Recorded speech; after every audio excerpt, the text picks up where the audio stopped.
మా ఆరోగ్య సలహాలు యూట్యూబ్ ఛానల్కు స్వాగతం. మీరు ముందుగా మా ఛానల్ను సబ్స్క్రైబ్ చేసుకున్నట్లయితే మేము అందించే కొత్త వీడియోస్లు నోటిఫికేషన్ రూపంలో మీకు అందుతాయి. ఇంక వివరాలలోకి వెళ్దాము. ఈ విటమిన్లు ఉన్న ఆహారం తీసుకుంటే కంటి సమస్యలకు బై చెప్పొచ్చు. చాలా మంది కళ్ళ ఆరోగ్యం పట్ల నిర్లక్ష్యం చేస్తూ ఉంటారు. దీనివల్ల కంటి సంబంధిత సమస్యలు ఎక్కువ అవుతున్నాయి.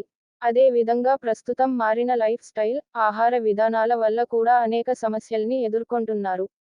కంటి నుండి నీరు కారడం, రేచీకటి, కళ్ళు పొడి బారడం, కళ్ళు మండటం వంటి సమస్యల్ని వస్తున్నాయి. ఇలాంటి సమస్యల బారిన పడకుండా ఉండాలంటే కళ్ళకు మేలు కలిగించే ఆహార పదార్థాలు తీసుకోవడం ఉత్తమం. కళ్ళు ఆరోగ్యంగా ఉండాలంటే పలు రకాల విటమిన్లు తీసుకోవాలి. మరి అవేంటి, ఎలాంటి ఆహారాలు తీసుకుంటే మంచిదో ఇప్పుడు చూద్దాం. విటమిన్ ఎ కంటి చూపు మెరుగుపరచడంలో విటమిన్ ఎ బాగా సహాయపడుతుంది. దీన్ని తీసుకోవడం వల్ల రెటీనాలో రోడాప్సి ఉత్పత్తిని పెంచి కంటి చూపును మెరుగుపరుస్తుంది. చేపలు, పాలు, చీజ్, పెరుగు వంటి వాటిల్లో విటమిన్ ఎ ఎక్కువగా లభిస్తుంది.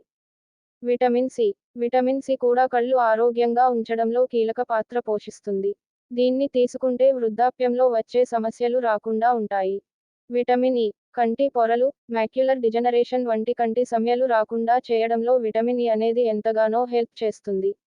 పొద్దుతిరుగుడు గింజలు, బాదం పప్పు, చియా విత్తనాల్లో విటమిన్ ఇ ఎక్కువగా ఉంటుంది. విటమిన్ కె కంటికి రక్త సరఫరా చేయడంలో, కంటి ఆరోగ్యాన్ని మెరుగుపరచడంలో విటమిన్ కె ఎంతగానో హెల్ప్ చేస్తుంది. పాలకూర, తోటకూర, చుక్కకూర వంటి వాటిల్లో విటమిన్ కె మెండుగా లభిస్తుంది. ఒమేగా 3 ఫ్యాటీ యాసిడ్స్ కళ్లకు తేమను అందించడంలో ఒమేగా 3 ఫ్యాటీ యాసిడ్స్ ఎంతగానో సహాయపడతాయి. కంటి సంబంధిత సమస్యలతో బాధపడేవారు ఒమేగా 3 ఫ్యాటీ యాసిడ్స్ ఉన్న ఆహారం తీసుకోవడం వల్ల చాలా మేలు జరుగుతుంది. సాల్మన్ చేపలు, గుడ్లు, ట్యూనా చేపల్లో ఒమేగా 3 ఫ్యాటీ యాసిడ్స్ మెండుగా లభిస్తాయి. విటమిన్ బి12 అదే విధంగా విటమిన్ బి12 తీసుకోవడం వల్ల కూడా కంటి చూపు మందగించకుండా ఉంటుంది. గుడ్లు, పాలు, మాంసం వంటి వాటిల్లో విటమిన్ బి12 అధికంగా లభిస్తుంది. ఈ వీడియో మీకు నచ్చినట్లయితే లైక్ చేయండి. మరిన్ని వీడియోలతో మళ్ళీ కలుద్దాము.